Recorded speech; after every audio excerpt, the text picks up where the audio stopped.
a little bit impolite now, but we have to get things started. And before I do anything else, I want to address the elephant in the room, or the elephants. We are a little bit above capacity. And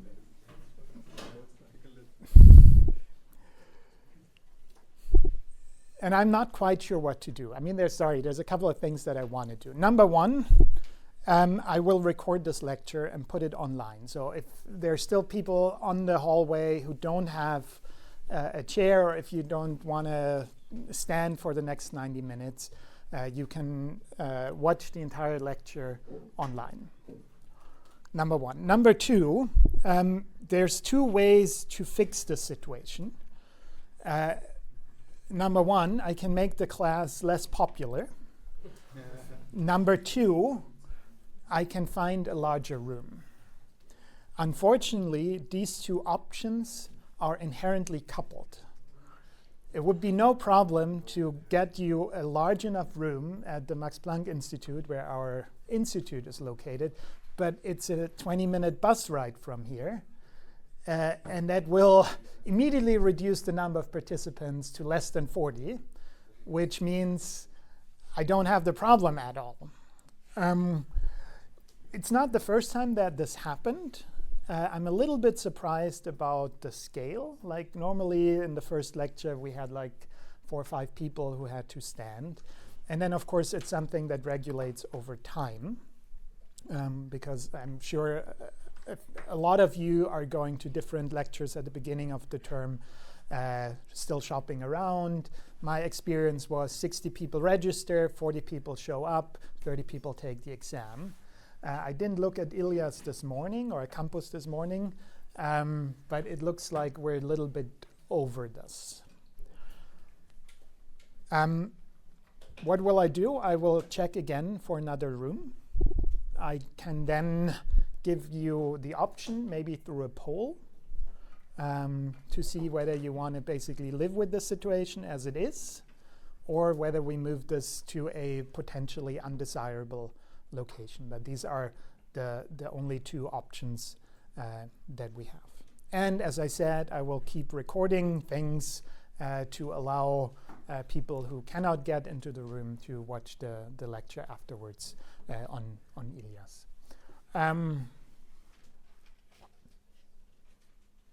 Good. And sorry, did not expect this to happen. Don't make it worse. You're making it worse. Good, but let's just live with this. Does any one of you know the fire marshal of Stuttgart? Okay, good. Good, we're safe. To introduce myself, I'm David Remy. Welcome to Computational Dynamics for Robotics. I'm faculty here at the University of Stuttgart, been here for 7 years. Since April of this year, we are at a new institute. It's called the Institute for Adaptive Mechanical Systems. And starting this fall, we also have our own specialization area, which is called Robotics Non-Industrial. For those who don't know, we are not located on campus. So this is the main campus. Right now we are here in building number 9. This is where everything is going on. We are over here. It's a 5-minute bike ride. That's what I do. 20 minutes by foot, 15 minutes by bus.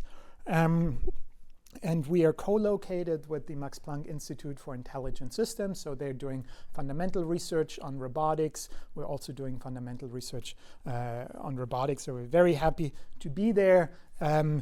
You will have all your lectures and exercises here.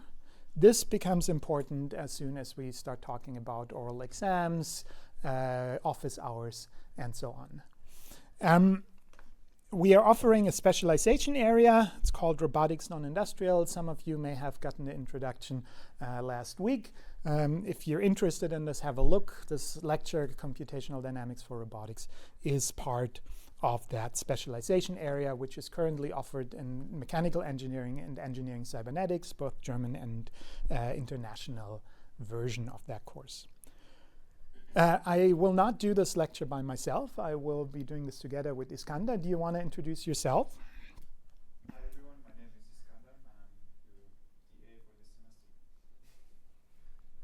And Iskander is a PhD student in my lab. He works on legged locomotion, more from the theoretical side, simulative, and works on optimization of legged robotic systems. Studied engineering cybernetics in the past. And Iskander will be running the exercises. More about this later. Should I leave to make place? If you leave, then maybe one more person can come in.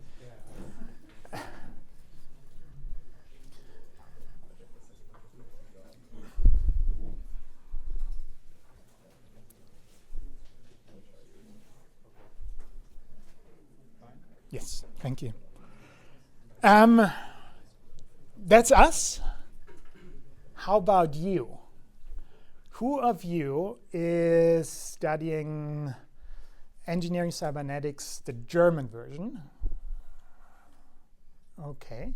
Who of you is studying the international version, the new international master engineering cybernetics? Who of you is in mechanical engineering?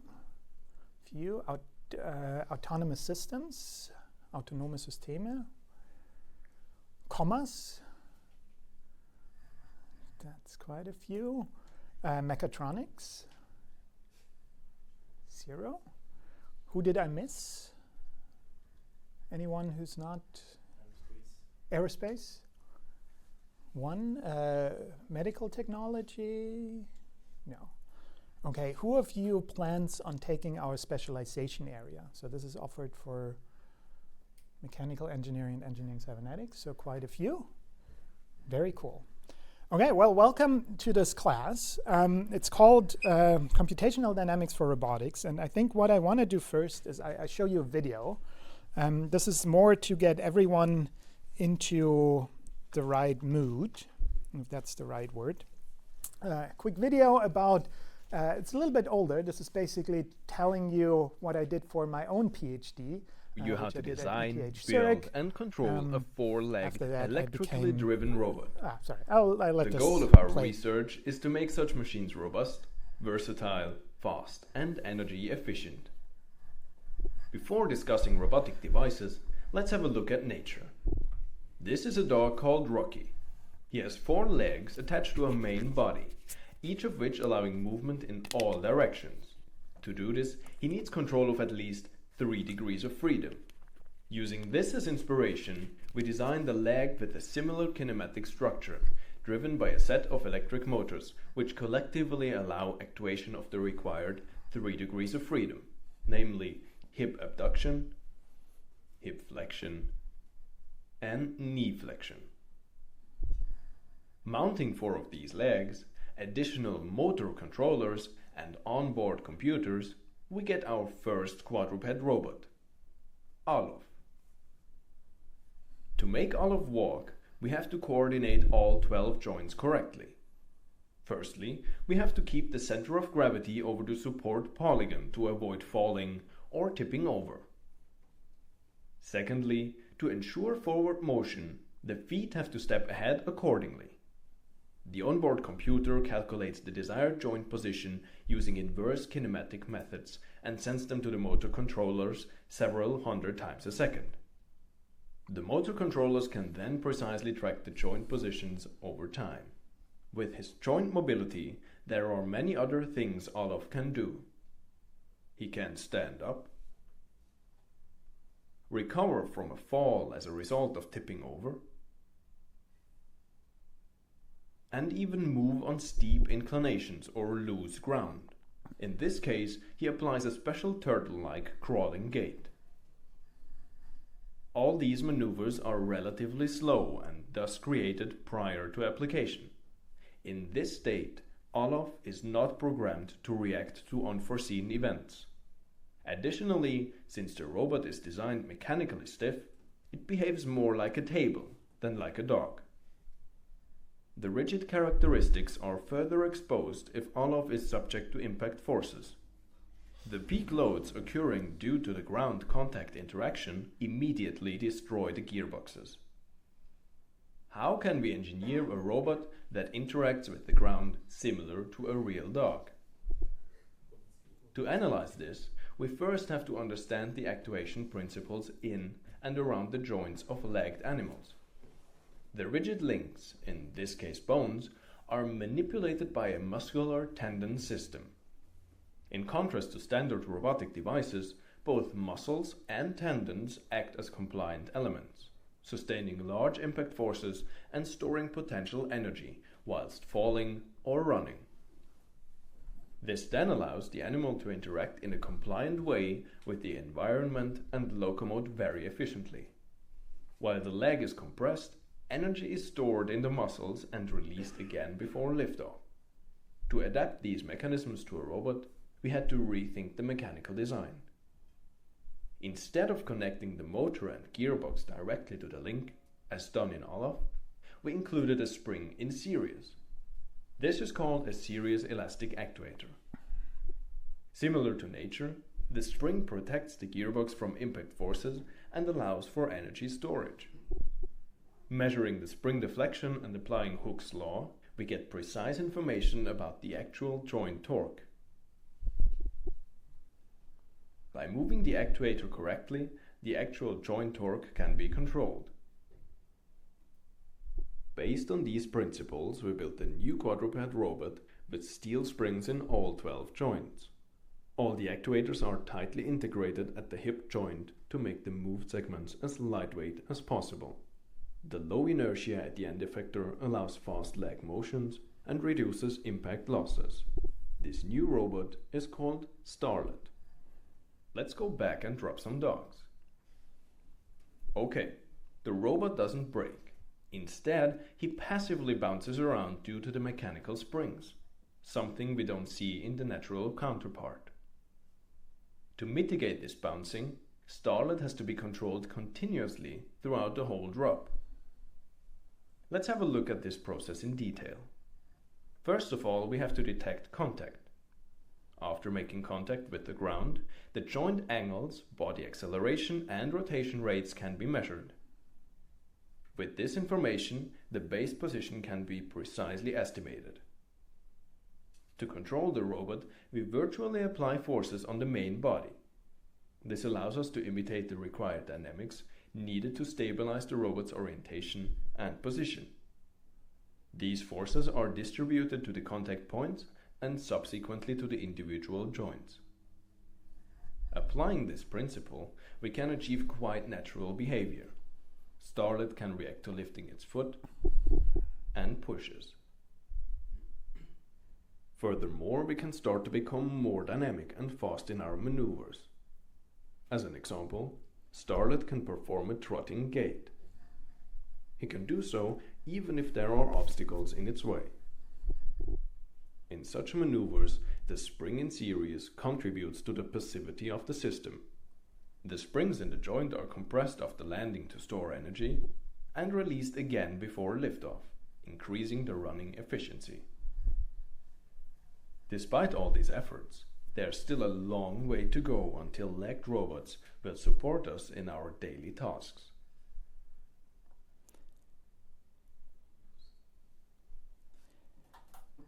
Why did I show you this?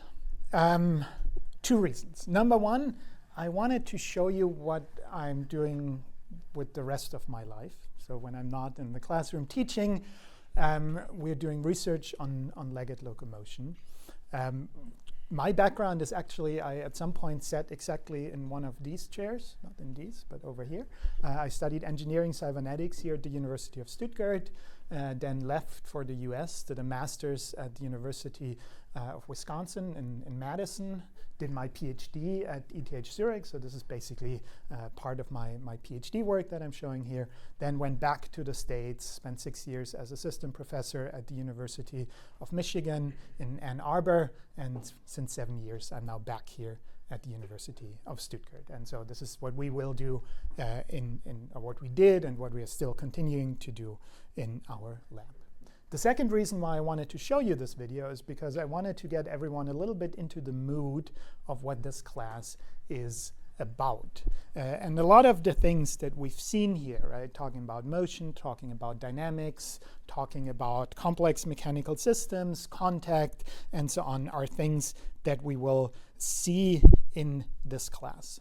And if I had to describe the content of this class in one line, I would say what we do here is we derive the equations of motions for complex multi-body systems. And there are a few keywords in here that I should elaborate. What do I mean with complex? We just saw this in the video. If I talk about a legged robot that has 12 joints, a main body with 6 degrees of freedom, it's something that moves in 3 dimensions and has many degrees of freedom. DOF, degrees of freedom. That would be one way of measuring complexity. And sorry, I forgot something. We have these templates. And I will talk about course logistics in a second. But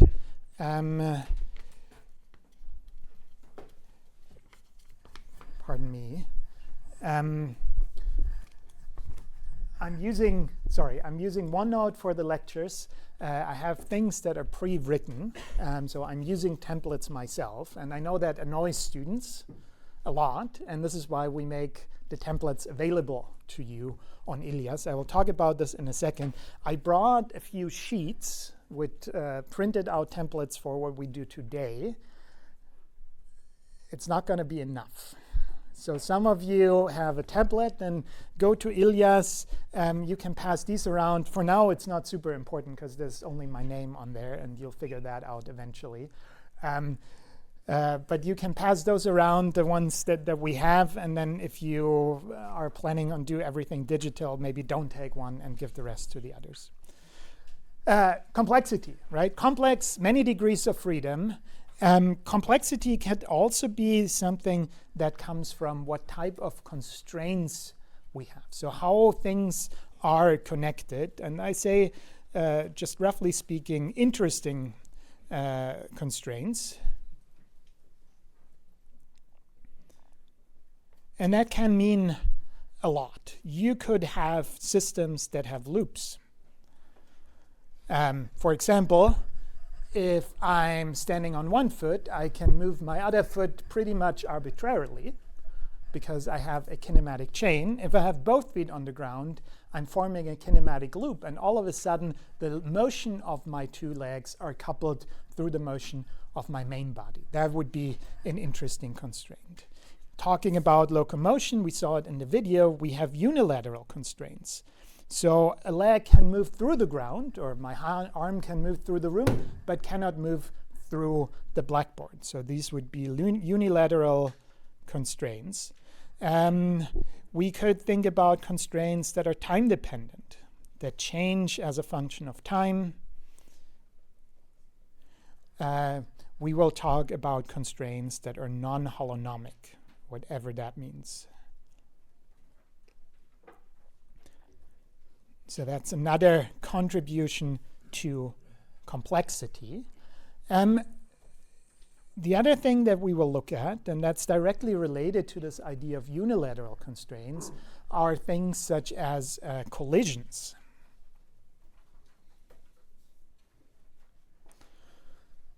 If I move my arm through the air, right, there's no constraints. If my hand touches the blackboard here, it is constrained, right? It cannot move further in this direction. So at the point where I go sort of from free space motion to constrained motion, and if I do this fast, somehow the velocity of my hand is brought to a stop very, very rapidly, right? Physically, of course, this is a viscoelastic process. There's very large forces with large accelerations that bring my hand to a stop. But it makes sense from a numerical perspective to treat this as a complete rigid process where the velocity is actually brought to 0 in 0 time with infinite accelerations, with infinite forces, whatever this means. And connected to this is that we will have systems that are constantly changing their topological structure. Right? If I look at walking, for example, if my right foot is on the ground, I have different constraints than when my left foot is on the ground. And if both feet on the ground, I'm again in a different configuration, right? And of course, you could model each of these structures separately, but it makes sense to use techniques that allow it to easily go from one system to another.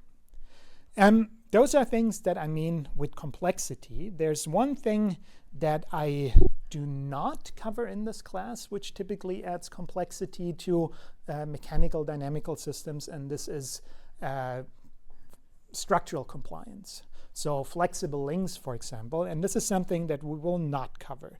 So we will only talk about complex, rigid multi-body systems. So everything that we do in this class is under the assumption that bodies do not deform.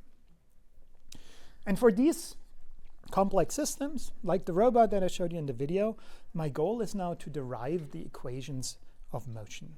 And that means basically two things. So equations of motion. Number one, we want to look at kinematics. Kinematics means relating motion, roughly speaking, in different spaces. So if you look at my arm, a roboticist would say there's a joint space, right? These are the motions that I can do in joint space, and there's a task space. Let's say my finger, I want to position this somewhere. And kinematics allows me to connect the motion in the joint space, the motion of the joints, to the motion in the task space. There's two ways of doing this. There's the forward kinematics, where I basically give you a sequence of joint space angles and ask you what is the end effector doing in task space. This would be the forward kinematics problem. And then there's the inverse kinematics problem. If I want my finger to draw a circle, I can now go backwards and compute what joint angles I would need to generate basically this motion in task space. So this is what I mean with forward and inverse kinematics.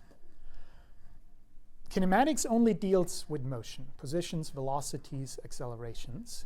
But of course, if you have a robot, you're also interested in dynamics, meaning how do these accelerations relate to the forces and torques that you see in a robotic system, right? Because somehow the motion in my joints has to be generated, right? My shoulder muscles, my upper arm muscles are driving here my elbow, and they're not prescribing a velocity, they're actually creating a torque. And if I know that torque, and I compute what the resulting accelerations are, and then I can integrate these accelerations, I will be solving the forward dynamics problem. So forward dynamics basically means I'm generating a simulation. I could also do the inverse dynamics problem, which is basically the extension of the inverse kinematics problem. I want to draw the circle. I need these velocities or these accelerations on joint level. What muscle forces do I need to generate these accelerations, right? This is the inverse dynamics problem. In robotics, this is called the method of computed torques, because you know a motion and you want to know what are the torques that are required to drive that motion. And we will cover both of these things in this class, kinematics, dynamics, and in both cases forward and inverse. And for this, we will derive the mathematical equations that allow me to describe these problems. And again, we will do this in different ways. Number one, analytically. This is what you know from your standard mechanics class. So pen and paper. That doesn't get you very far, right? If you have 3 degrees of freedom, deriving the equations of motion by hand is a major endeavor. Analytically, I'm sorry. I have a horrible handwriting, and the sheer mass of people in this room makes me nervous. So we will only do this in very rare circumstances, right? This is a computational dynamics class. We normally don't want to use pen and paper.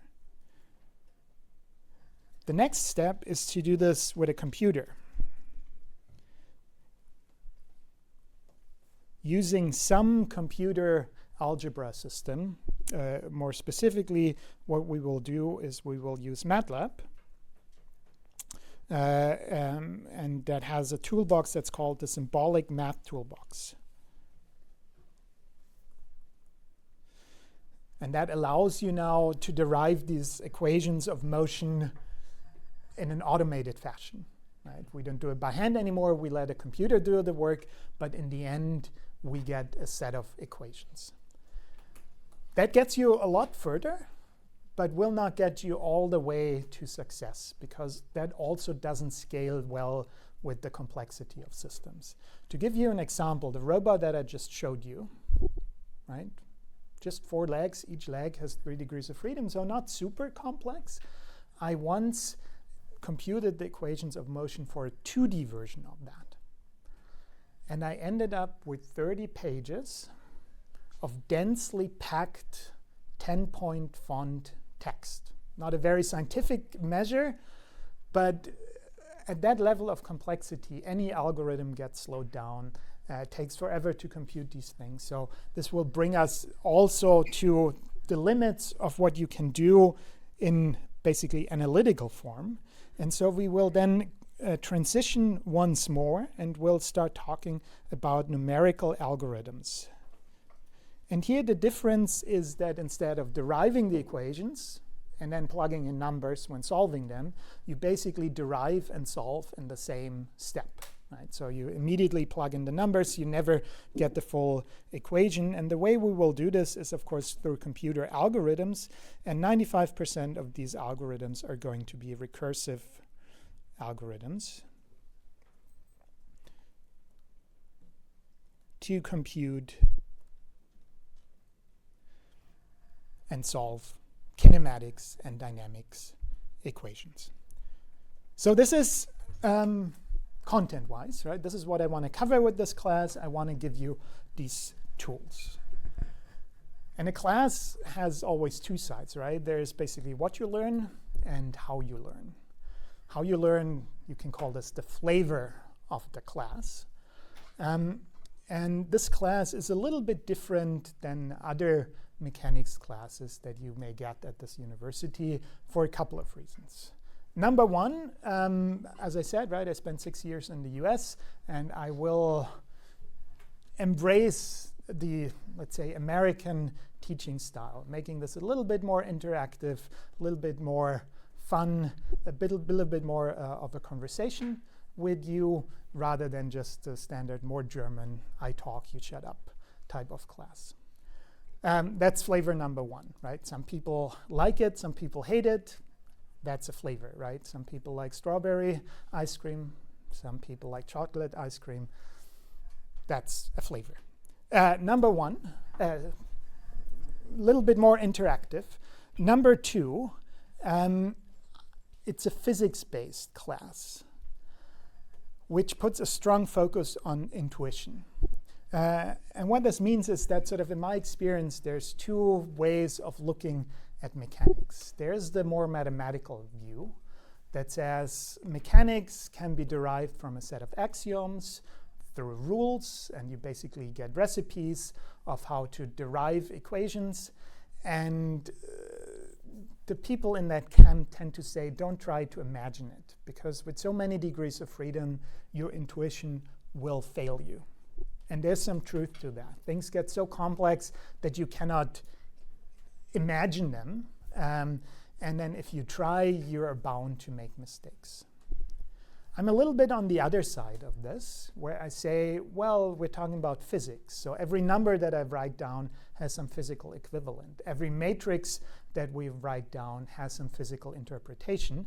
And I would like to get you thinking about this and understand things in a more intuitive way. To give you an example, what I just talked about, right, a constraint can be formulated mathematically as something that looks like, maybe you heard about a constraint optimization problem, where you introduce a constraint and then you say, oh, for this constraint to be true, I need a Lagrange multiplier. And you can basically look at the entire problem from a mathematical perspective with mathematical tools. And hey, here's your Lagrange multiplier. It's called lambda. Great. That Lagrange multiplier in a mechanical system is a freaking force, right? And if it's too large, it will damage your robot. If it's too small and the purpose of your robot is to polish a surface or clean a surface, right, you also have a problem. So from a robotics perspective, it makes a lot of sense to think about all these numbers in their physical reality, right? I have constraints in my joints, right? They're not Lagrange multipliers. If I make these numbers too large, I will rupture my ligaments or break a robot joint. Right? So that's one way, or one reason why I would like to emphasize this. The other reason is a little bit the question of why are we doing this? Right? Over the course of this term, we're going to get all the tools to write a multi-body dynamics engine. And then we're done. And you realize, great, I could have just bought this off the shelf. Right? So why go through the trouble of understanding what others have done? Well, because later in your life, you have to get creative with these things. Right? You have to take these tools and convert them into controllers, into new algorithms, into new ideas on how to regulate a robot. And for that creativity, I believe personally that intuition helps you a lot. Right? You're much more creative if you understand what's really going on. Again, my perspective. There may be people who say that's bogus. I can be super creative with numbers and equations and theorems, and I don't need the intuition. Flavor, right? Strawberry, chocolate. Third thing about flavor, this is a very applied class, which is weird because we're talking about simulations, but our goal for this class is to actually go ahead and implement a multi-body dynamics engine. And if I would give this class a tagline, then I would say, what are we doing here? Well, we build, or you build, your own multi-body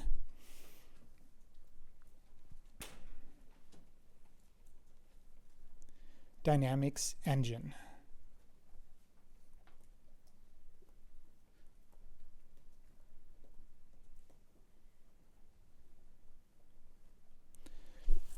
What does this mean? We generate a computational framework, so a set of algorithms that allows you to simulate arbitrary three-dimensional complex multi-body systems, including collisions.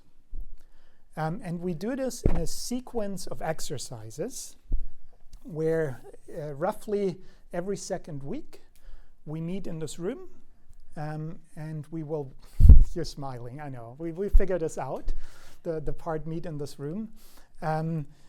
We meet and we will together work on code. And that code starts from small things, visualizing coordinate systems, then attaching rigid bodies to the coordinate systems and visualizing their mass and inertia, then giving these individual rigid bodies dynamics so we can simulate their behavior, then connecting the rigid bodies through joints to do forward kinematics, then adding dynamics so we can generate a simulation, all the way to we're doing a little control problem. And this is sort of the applied part.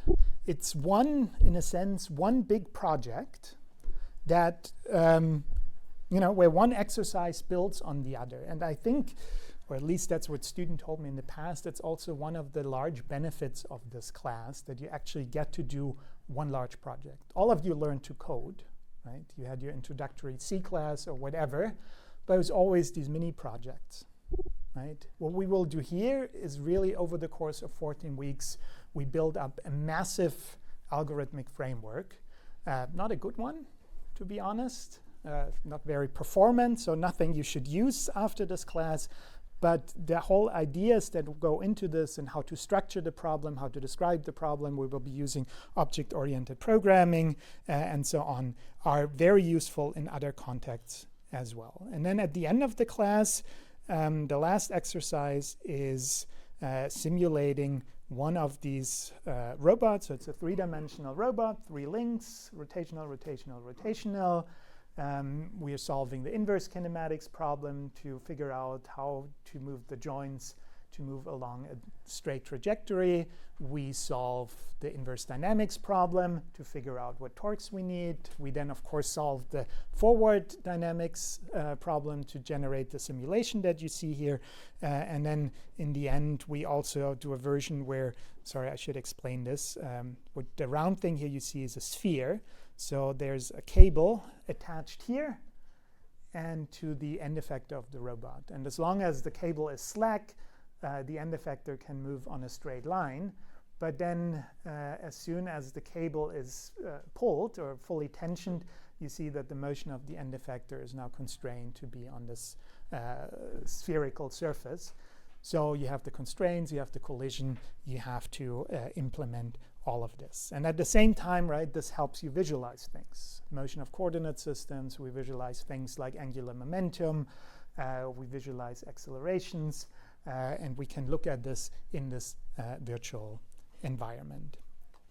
And that is going to be the applied part of the class, meaning you will need a computer and you need a current version of MATLAB, which you can get through the university. Right? So as a student here, if you're enrolled as a student, you can get a free MATLAB license. If you're not enrolled as a student, this will cost you somewhere between 10 and 15,000 euros a year. So cheaper to be a student. Yes, you have a question. This is a slightly off-topic question, but through the university, can we also get programs like SolidWorks or other things? I don't know. Yeah, so you Yeah. get lessons. Okay, good. I have to pay. I'm not a student. So that's the flavor, right? Overall, slightly different class, focus on intuition. There's going to be a lot of work with the coding, but I also believe that it's going to be a lot of fun, right? At least I'm having fun teaching this class. You'll have to see.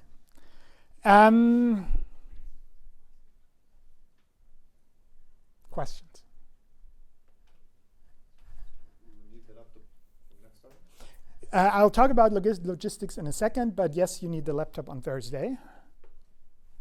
Are we also going to use controllers here as well? We will do a little bit of control, but more feed forward because we're interested in this inverse dynamics problem, right? So yes. I'm really curious about the simulation later on. Is it going to be a physics engine, or how could I imagine? Yes, that's the goal. We're going to write our own physics, well, your own. How's the rendering? Oh, the rendering, I do the rendering. That's the bad part. But the dynamics in the background, right? You will do all of that. Yeah, of course, in a guided way, right? There's templates, and then I'll talk about logistics in a second. Other questions about content? I thought, did you have a question? No. Someone else raised their hand. Okay, maybe that question was then already answered. Logistics. Everything that you need can be found on Ilias. Anyone who does not have access to Ilias, raise their hand. It's still being slow for me. It's covering the whole thing. Okay, because my advice would be talk to someone who did not raise their hand. Ideally, your immediate neighbor. They can help you. So if you're enrolled in this course, you should get automatically access to our Ilias page, which looks a little bit like this. There you find, number one, our schedule. That's our schedule. We are here Tuesday. And then you see lectures and exercises. And as I said, roughly every second week, we have an exercise on Thursday. The exercises come with a homework that you have to do. This is the part where I said this class is going to be a lot of work, but you have to do that homework before you come to class. Otherwise, it's kind of pointless to showing up. We then have a number of things, of problems that we're trying to solve together as a group. And the way this works is that you form little groups, 2-3 people. You don't all need a laptop, but at least one of these 2 or 3 people needs a laptop. You work on these together. Me and Iskander will be walking through the aisles, helping out where we can. You try to get as far as possible. Some students go through all problems that we give them, but it's also okay if you don't get that far. The important thing is to get you started and to answer your questions in a group. You then, you see this here, right? Problem 4 will potentially be done after class if you don't get to it during the exercise, so there is some additional practice after class. Where do you find these problems? Right here underneath our neat CDR logo. We're putting together a web page which lists all the exercises that we want to give you. And there are different types of problems. Some of them force you to do something on a computer. Some of them are just reading exercises. Some of them are pen and paper exercises. So here, for example, problem 1, install MATLAB and then verify that you have the correct toolboxes. So this is more a reading exercise, or a computer exercise, I should say, sorry. This is a reading exercise, right? Work yourself through the basic MATLAB SimScape multi-body documentation, right? And then there's this idea, complete the first 4 tutorials, and then there are hints and additional questions that we give you. And then the whole thing kind of, I like this, this idea of giving you partial solutions. Right? It's always a little bit boring if I tell you this is how it's done, but if I show you, if you did everything right, your output should look like this. So you basically get a checkpoint to verify your solution. That, of course, helps. Right? So this is how this looks like. There are computer exercises. There are, let's see how far we get. Some of these are tougher questions, which require you to think a bit. And then, of course, we're going to fill this in as we go through the term. First exercise already this Thursday. That's important. And the goal here is to introduce you to a commercial physics engine. This is called SimScape Multibody. Comes with your MATLAB installation. To basically understand how they think about the problem and to understand what is the problem, right? What do we want to achieve, right? The message being, by the end of the day, you want your own version of basically that piece of software. As I said, we have a large code base where we give you templates, and that code is distributed. It's all based in MATLAB. And it is distributed through Git. Git is a versioning system that is basically the de facto standard in industry. Who of you has used Git in the past? Okay, wow, that's more than I thought. There's 2 videos that you find on Ilias. There's one that basically talks about what Git is, how it works, what the basic commands are. Let's see. There are the resources here. Sorry, we provide you more. But there's this video where I talk about how we set up our Git system. So everyone, even if you know Git, should have a look at that video to understand what we do, right? And versioning system is a tool to share code, to keep snapshots of code in the past, and this is something that industry uses, and we're trying to do this a little bit like an industrial project where we basically post code on Git. You create a fork on your own repository, you work there, you can upload it to your own repository to get a safety copy, and then we upload solutions, and you can basically merge the solutions with what you have, keep what you like on your code, or replace it with the things that you get from the official solutions. And there's sort of this process, because the solution of one exercise is always going to be the starting point for the next exercise. So please have a look at this. It shows you basically how we set up things. So this is our course repository. This is your personal repository, so you always fetch from us, right? This is where we update things. There's a solution branch. There's a template branch which contains the templates and solution, and there's a main branch which is initially empty. So you pull the main branch, you pull in the templates, you work on the templates, you can upload this or push this to your own repository. That's also very useful for us. If you ever want us to look at your code, we can directly look at your repository. All of this is hosted on the university's Git server. And then if you get solutions, you have to basically check out branches, so you can go from your main to the solutions, have a look, how did we do it, go back, how did I do it, or even go ahead and merge this. And here are the most basic instructions covered. And then this is all for Windows, Apple, and then if you're running something else, you probably don't need us for this.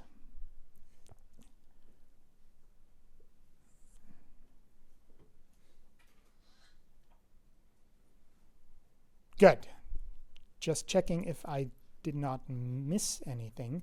Do you have any questions so far on the exercises? That's what we discussed mostly. Lectures, here you find our templates.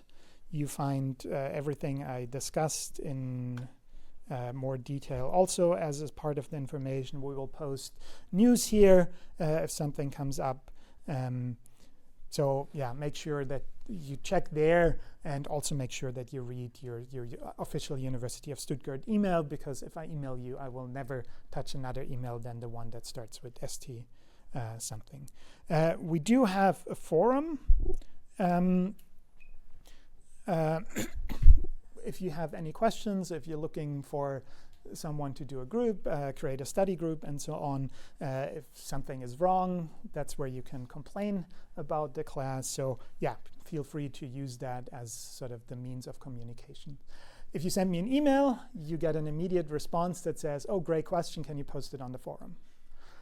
Because if you have that question, others will have the same question, and I then want to make sure that the answers that we give are helping everyone in class. I'm recording these lectures. I wasn't planning on making them available for everyone. In the past, we made them available upon request. So if you were sick or you had to miss a class because you had a job interview or something, you could always send us an email. With this situation, we probably, at least at the beginning, make them available on a more regular basis. Just as information, there are some additional videos. And now I get to talk about what happens at the end of the class. Here's our schedule, right? We have classes running till, second half of February. And then there's going to be an oral exam, which is daunting if I look into this crowd, but yeah, this is what we will do, a 30-minute oral exam. The idea there is that this is more, I'm interested more in concepts, right? We're talking about programming, we're talking about algorithms, we're talking about structures. We don't do a lot of pen and paper work, right? Traditional mechanics class, you have a written exam where you solve mechanics problems, very simple systems. That's not the goal here, right? I want to talk about complex systems and how to approach them in a structured way. And that goes much, much better in an oral exam. What we cannot cover in an oral exam is your ability to do things in code, right? And this is a large component of this class. And because of that, we started last year to have a project. So on January 13th, we will present to you a project. Project is very similar in scope and volume to our exercises, but it's something that you haven't seen. Also, not something that goes beyond what we learned. It's about applying what we learned in a different problem with a different robot, with different constraints, and so on. So you can think of this as a version of our last exercise where we put everything together and generate the video that I just showed you. And there's going to be a second version of that. We'll talk about more details later in this class, but we will give you this project. You can solve this in groups. You can chat with others. you have to hand in your own solution, and you have to sign that this is your own solution. You hand in an actual implementation, a main file with all the auxiliary files that we need, and you will hand in a short report. So we actually don't want something that's spelled out. We just basically want a list of bullet points. This is what I did. Right? Just 2 pages, basically skipping the step where you would make the list of bullet points and then put it into ChatGPT. And then that gives us, a 5-page text. And then we put it into ChatGPT and ask, so what's the main points here? So we basically skip the middleman, and all we want is 2 pages of bullet points. This is what I did. This is how I defined my constraints. This is how I set up the solver. Those were the problems that I encountered. Those are the things that I wasn't able to do. Those are the results that I got. Very, very lightweight. And then the oral exam covers what you did in the project, right? So of course, you sign that you did this yourself, but we will also ensure through the oral exam that you did this yourself and understood what was going on, right? So we ask you to walk us through your code. We will ask clarifying questions. How is this done? How did you do that? Why did you do it this way? And then go into the theory behind everything, right? So students were more positive about this than I expected. Actually, we're quite positive about it. It's a different way of studying, right? You have to go through the material. You have to do these things. And you learn basically theory and implementation at the same time. Yet we get to this in due time. Good. I'm done with content, flavor, logistics. Do you have questions?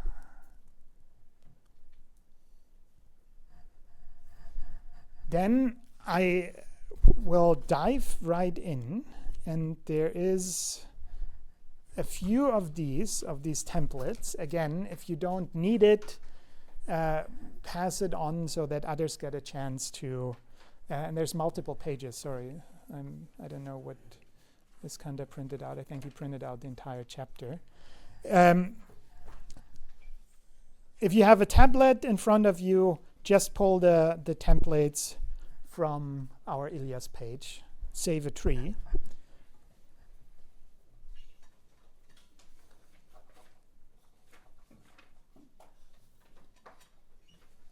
And then I want to dive right in. And I will start with something that I consider a recap, and this is why a lot of stuff is pre-written. This is going to be different in the future. Of course, if we work on new stuff, additional or new knowledge, but this is stuff that I assume you know. Fundamentals. How do we represent physics? Different type of quantities that we use. The simplest one are scalar quantities. They're represented by a real number and a unit. And here are so the most important examples: mass, distances, time, stiffness of a spring, damping in a spring, energy, and power. These are sort of the most important scalar quantities in a mechanical system. And I think what's important here is that units matter. Right? We may automatically think of mass as something being expressed in kilograms, or distances in meters, volume, meter cube. If you ask someone in the US, and I have to read this off, about volume, right? They would tell you, well, the smallest volume unit, and this is a little bit made up, right? Because these are not scientific units, but you can start with a tablespoon, yeah? And a tablespoon is equal to 2 teaspoons. So 2 teaspoons is 1 tablespoon. 3 tablespoons. Are you sure? I thought it was 3 teaspoons to a tablespoon. I'm not sure. Don't take notes. There's a different point here. 3 tablespoons is an ounce. Is that correct? Or do you say 6? Okay, so it's 3. With absolute confidence, 3 tablespoons is 1 ounce. 16 ounces, 1 pint. 2 pint, 1 quart, 4 quart, 1 gallon, 41 gallons, 1 barrel.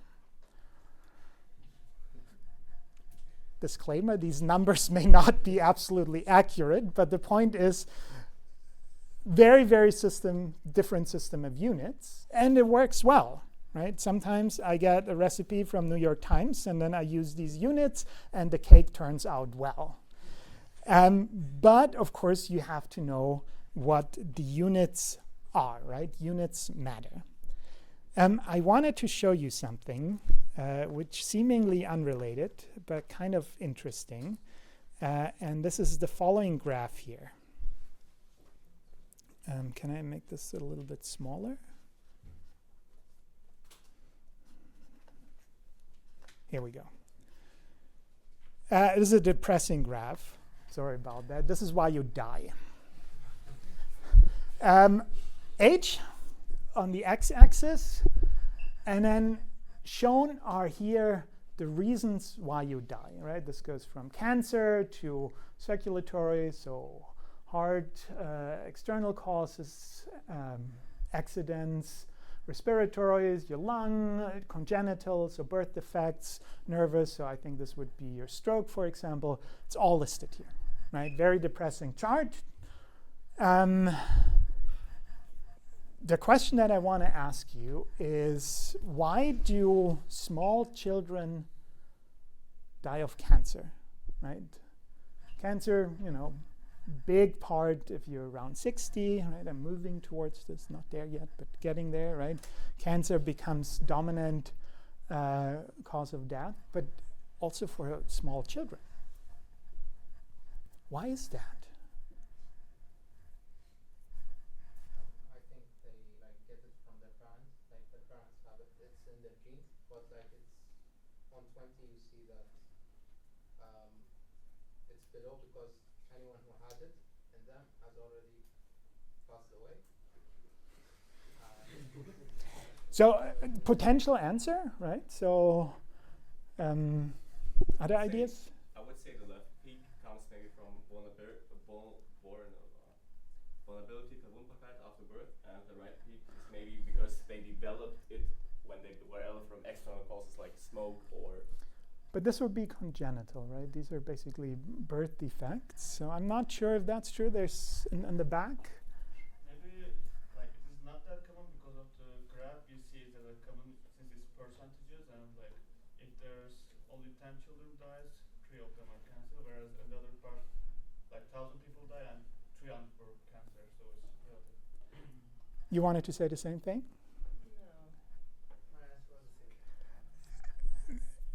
You're right? So this brings us now to the really depressing chart. This is why you die. This is when you die. Again, we have age here, and we have here the instantaneous mortality rate in 1/year. So what this number means is that on average, in any given year, that many of this age group will die in this year, statistically, right? So you're somewhere here around 20, and your likelihood to die in 1 year is about 1 in 1,000.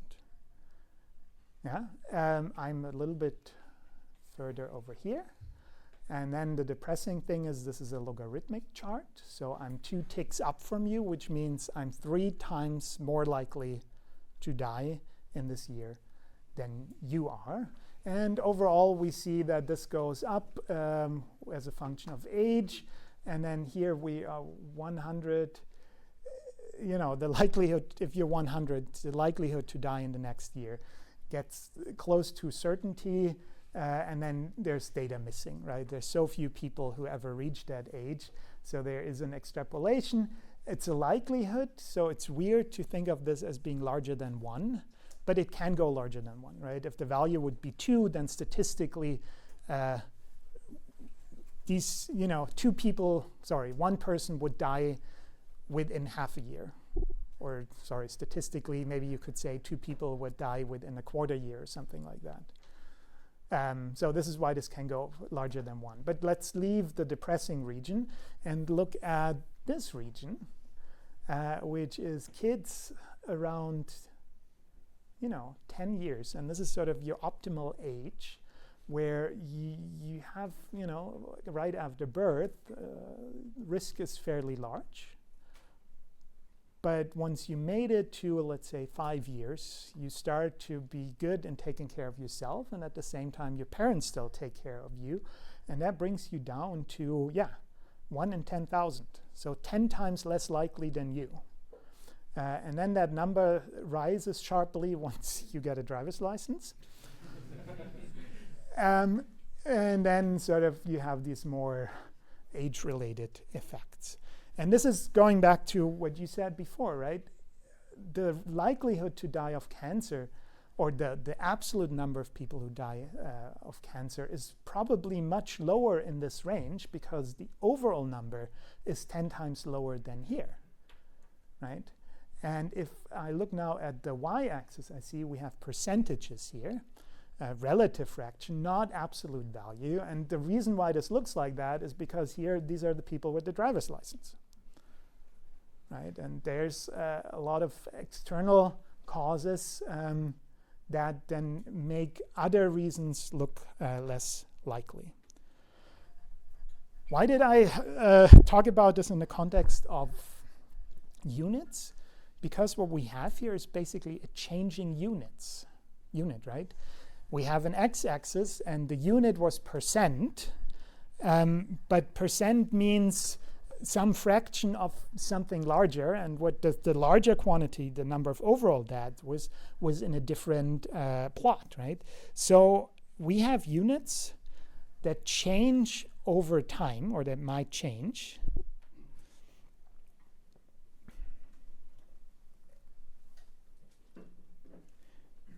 And as a result, we see large changes in the numbers that represent something, right? So here I go up to 25%. So the numbers get bigger, but sort of the physical reality is actually still the same. And that is because the unit, right, what does 100% mean, changed.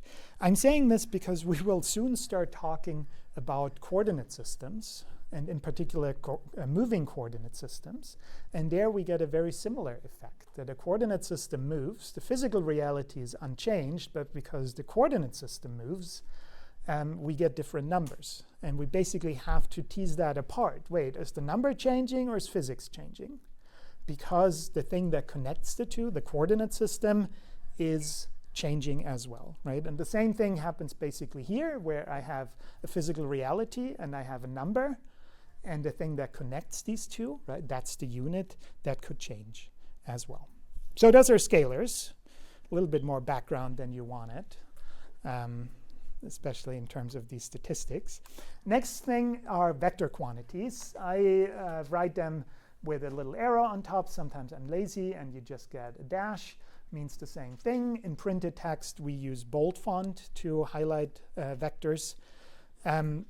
Vector quantities are multidimensional quantities that have a direction and potentially a magnitude, if you think about Euclidean vectors, but we will also have vectors that don't have this. What are vector quantities? Relative positions, for example. Right? Important thing, if I say that point in the corner of that room, that's not a vector, right? That doesn't have a magnitude or direction, that's just a point. But the vector from that corner, or the, if I go the relative position from there to there, that I can express as a vector. I can talk about velocities. I'm moving in a certain direction with a certain speed. So there's a direction, there's a magnitude. In English, there's a difference. When I talk about a vector, v, then this would be the velocity, which has a direction. Speed, would just be the magnitude. Right? So my velocity is moving. I'm in the S-Bahn. I'm going from the university to downtown.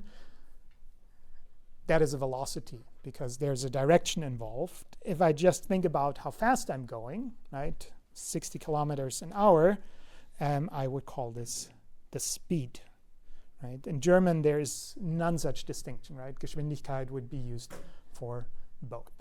Again, here we have units, meter per second, accelerations, angular velocities, angular accelerations, forces, impulse are all vector-valued quantities. They're physical quantities that can be measured, right? Everything here is physical. And roughly speaking, right, if you think about the abstract definition of a vector, what it boils down in terms of physics is that these are quantities that you can add up and that you can scale. An example that I always show is this one here. So this is a Saturn V rocket, and those are the 5 motors that generate thrust, right? And basically each of them would generate a thrust vector, right? So expelling hot gas in one direction, pushing the rocket in exactly the opposite direction. And you can scale that by adding or pumping more or less fuel. And you can also change the direction. So there are gimbal joints here, and there are hydraulic cylinders that allow you to move these around to control the rocket. So there's sort of this idea of magnitude and direction.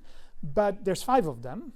And the combined effect of these 5 rocket motors is going to be the sum of the individual motors, right? And that's a pure physical process. So different way of thinking about adding up things, but sort of the combined effect is the sum of the individual effects.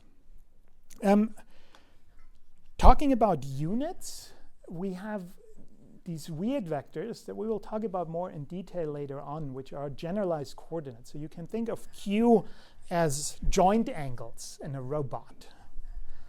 What would be the unit of such a vector of joint angles, right? That describes the motion of my joints combined into a single vector. What would be the unit? Radians for angles, radians per second, and for angular velocities. But I may have a robot that has a prismatic joint, right, or linear joint. So if I'm here describing the motion of this blackboard, or the combination now of me, right, my joint angles, and the motion of the blackboard, I get a mixed set of units. Right? I have meters and meters per second for the vertical motion, and then everything else in my joint space are radians or radians per second. Right? So here we would have mixed units. That's why I have this question mark here. The same goes for these generalized torques. Right? They could be torques in the real sense, Newton meter, but they could also be forces if you have linear motion. And these are twists and wrenches. We'll talk about them at the very end, but very similar idea. Right? These are 6-dimensional quantities that describe linear and rotational motion as a 6-dimensional vector. And then, of course, the units are mixed, rotational and translational units. How do we represent vectors? These are physical quantities, but we can express them as a numerical vector, which is 3 numbers, which depend on a given coordinate system. And the coordinate system in itself is something that I could at least approximately represent physically. There are 3 vectors, physical vectors, at least I call them physical vectors, that are orthogonal to each other, and they all have a length of 1, and then 1, 2, 3 are putting together a right-handed coordinate system. What is the unit here? And if I say 1, I don't have a unit. What unit should I put here? How long are these basis vectors of my coordinate system? What do you think? Meters per second if it's velocity. Right, so this is, I'm glad that you say that, right? Because one would think, well, it depends on what I want to express, right? If I use a coordinate system to express velocities, they should have 1 meter per second length. Now, this is not true, and this is where the whole thing becomes a little bit unphysical, because they have a length of 1 period. Whatever this means, they're defined to have a length of unit 1, and the actual physical unit comes through the coordinates. So the way we think of this is, right, a set of independent mutually orthogonal unit vectors. And I can represent every physical vector as a scaled sum of these three coordinate vectors. So I take coordinate vector C1 and I multiply it with some constant. Right? We said vectors can be scaled, so I multiply it with some constant, and that constant would carry the unit. So if I'm expressing velocities, this would be something with units meter per second. X units per second in this direction plus X units per second in this direction plus X units per second in this direction. And the components here, right, or the numbers here, those are the coordinates. And then what I will do is I collect these coordinates into a numerical vector, right? So up here we have a physical vector. This is a physical vector. And down here I have a numerical vector. So this is a numerical vector. And there's a clear difference in notation where this doesn't have an index.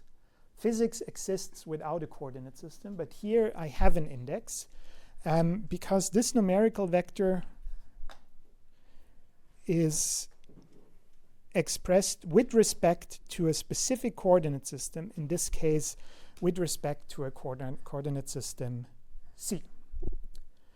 So in a sense, right, what coordinate systems do is they take a physical vector out of a vector space, a Euclidean vector space in this case, and map them to three numbers.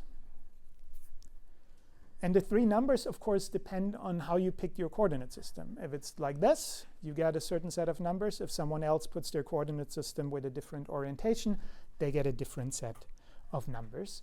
And that's why it's very important to carry here the index, and then also we see the index when we describe the coordinates. The equation is actually a little bit backwards, right? Because we say a coordinate maps a vector to three numbers, but what the equation does is the opposite, right? It tells you how to go from three numbers, right, from this numerical vector VC to a physical vector, right? To reconstruct a physical vector from three numbers by saying, okay, here are your three numbers, grab your coordinate system, go that amount in the first direction, that amount in the second direction, that amount in the third direction, sum it all up, and that will give you a physical vector. And that's a physical process because the coordinate system is something physical. Scaling, going a certain direction, a certain amount is something physical, and adding all this up is also something physical. This is how I like to think about coordinate systems. Now, what can I do with this? I can start doing math. And you've all seen this before, so it's really just a recap. But what I like to start emphasizing now is this distinction between physics, shown on the left, and math, shown on the right. And the two are connected through a coordinate system. Example, we have here a dot product. Right? The dot product between two physical vectors is defined as length of vector 1 times length of vector 2 times the cosine of the angle between these two vectors. That's a physical set of instructions. Go ahead, take your ruler, measure vector 1, measure vector 2, take your protractor, measure the angle, plug it all in, and you get a number. But the measurements are physical measurements, and you don't need a coordinate system to do any of this. Right? This works without a coordinate system. By the way, question, this angle phi measured clockwise or counterclockwise? Who thinks clockwise? Who thinks counterclockwise? Who did not raise their hand? Why did you not raise their hand? Oh, you're not sure? Did someone not raise their hand on purpose?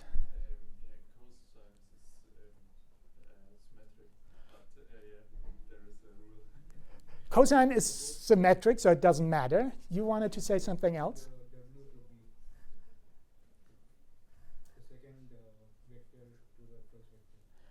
But is this clockwise or counterclockwise? And so there's two answers. Your answer is correct. The cosine is symmetric, so it doesn't matter, right? If I measure the other direction, I get minus phi. I plug it in the cosine, get the same result. But this is also something that is not really well defined. It looks in 2D, right? There's clockwise and counterclockwise. But these are three-dimensional quantities. And if I would go, I'm not going to do this, but if I go behind the screen and look at the screen from the back, then my counterclockwise is your clockwise, and vice versa, right? So it's even an ill-defined question. And what we do is we simply take the angle between 0 and 180 degrees, the smaller of the two angles. So you also should not measure from here to here, just as a side note. What does it do? It gives you a projection, right? If one of these vectors is a unit vector, W is a unit vector, what this equation gives me is the distance of V along the direction of W. And we can think of this as a measurement, right? The length along a direction E. And this is how we actually do the inverse of sort of this composition that I just showed you, right? This is the composition, how I compose three vectors with coordinates VC into a physical vector. This allows me now to do the measurement, because I take my physical vector V, and I take the dot product with each of my coordinate axes. And if these coordinate axes, right, they are unit vectors. So what this does is it gives me exactly the distance I have to go in this C1 direction. And then this gives me the distance I have to go in the C2 direction, and so on. So the outcome of these three dot products are the coordinates of my vector in this coordinate system C, right? So this is my measurement that allows me to go from basically a physical vector V to a numerical vector V in the C coordinate system. If I take the dot product of a vector with itself, I get an angle of 0, so I get length squared.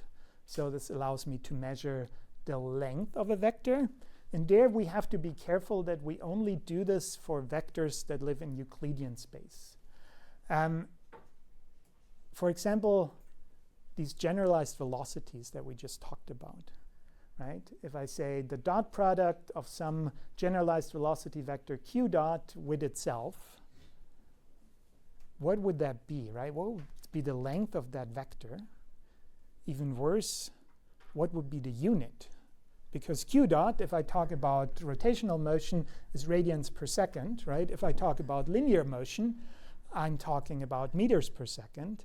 And I'm basically trying to get angles or measures between these two things that are not even defined with the same unit. So this is something that does not work, right? Never do this. What would be the unit?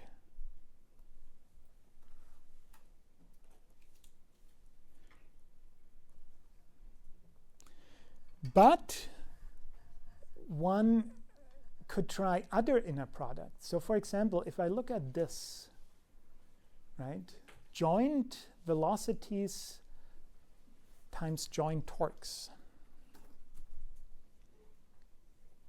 And maybe I should start here too, and you know this, right? If I look at coordinates, if I look at numbers, the way I evaluate this, I can write it as this here, vector transpose times vector, is simply I multiply the elements, the corresponding elements with each other and sum them up, right? And the beauty is that this gives me the same result as this. So I can, with very simple math, get the outcome of a process that physically, right, I could measure and compute angles, but this is of course much simpler, right? This is why we love dot products, because it's a very simple equation to get a very complex result.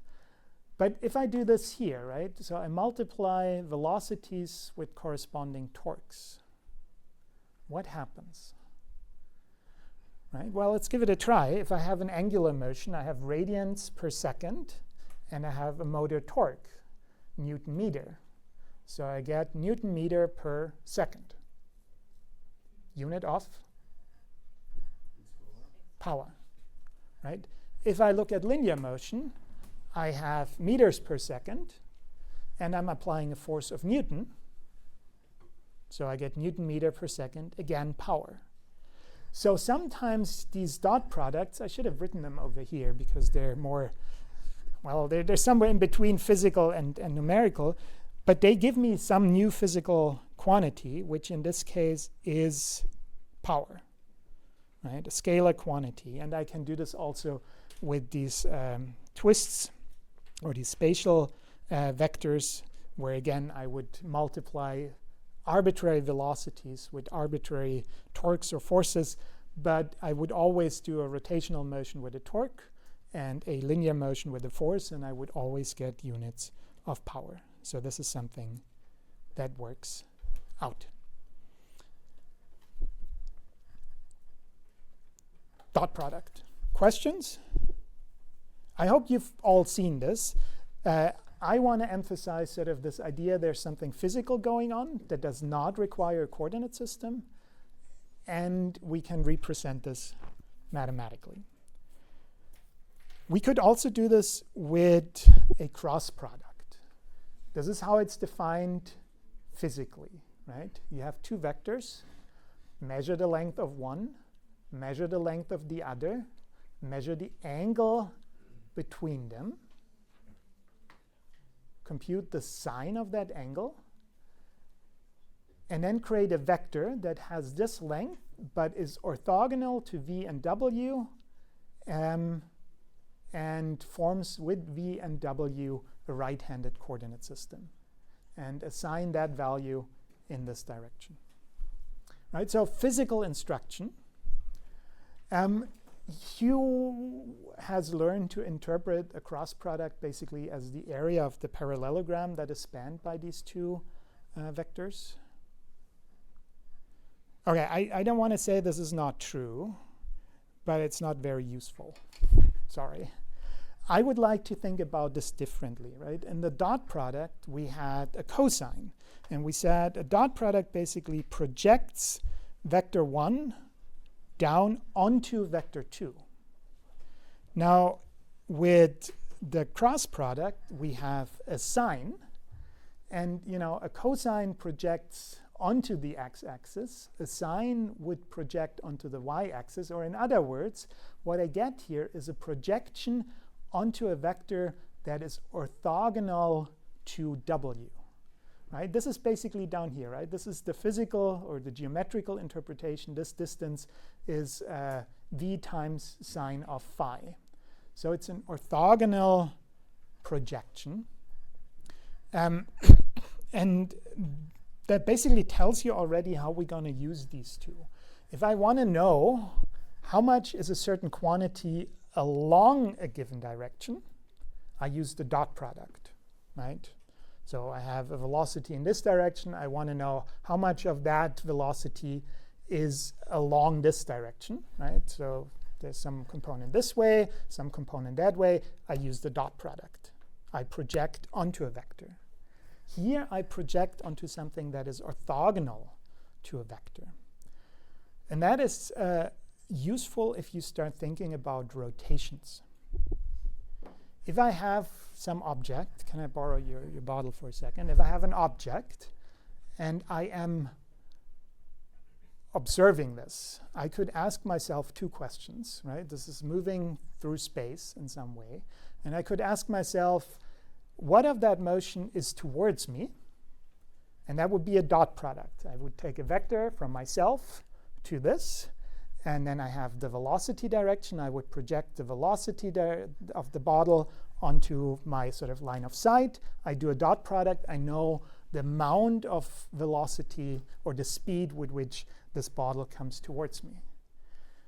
The second part of the question is, how much of that motion is around me, right? A rotation. I'm thinking about this bottle not moving towards me or away from me, but I'm thinking about it moving around me. So what I need to do is I take my line of sight, and I basically have this idea of a perpendicular plane, and I'm just interested in the motion within this plane. And that would then correspond to the rotation.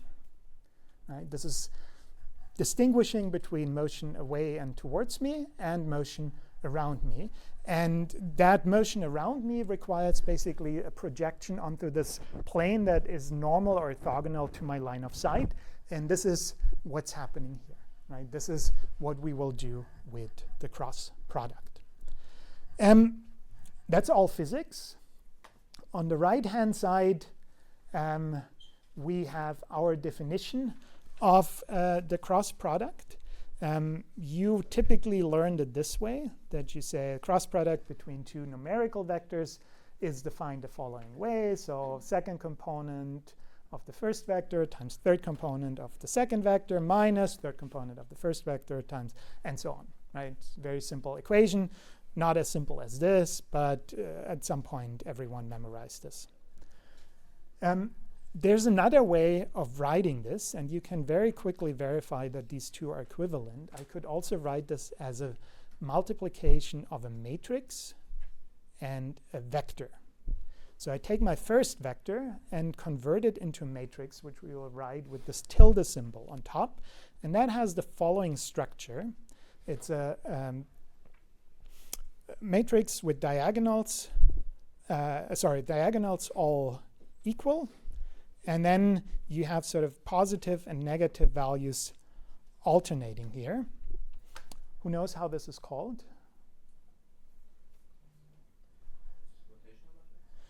It's not a rotational matrix yet.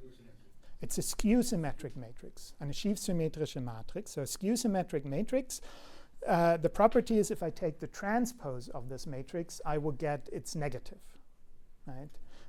Which should be super clear, because taking the transpose means switching this element with this, switching this with this, switching this with this.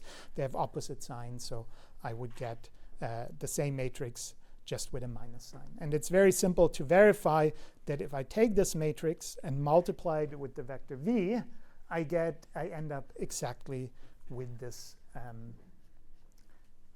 equation that we see here. And I will use that a lot, right? You can think of this as just a different notation. But in a computer, especially in MATLAB, you like to work with matrices. We know how to do matrix algebra typically much better than the more complex rules behind cross products. So I often like to use this style of writing a cross product with the skew-symmetric matrix. Because it's easier to implement, but you can also do manipulations much easier. So sometimes it's convenient to go from this to that and back and add a minus sign and transpose and then go back again. And this is where I want to stop for today. Thursday, two things. You need three things. You need a laptop, you need MATLAB installed, and you need to do your homework.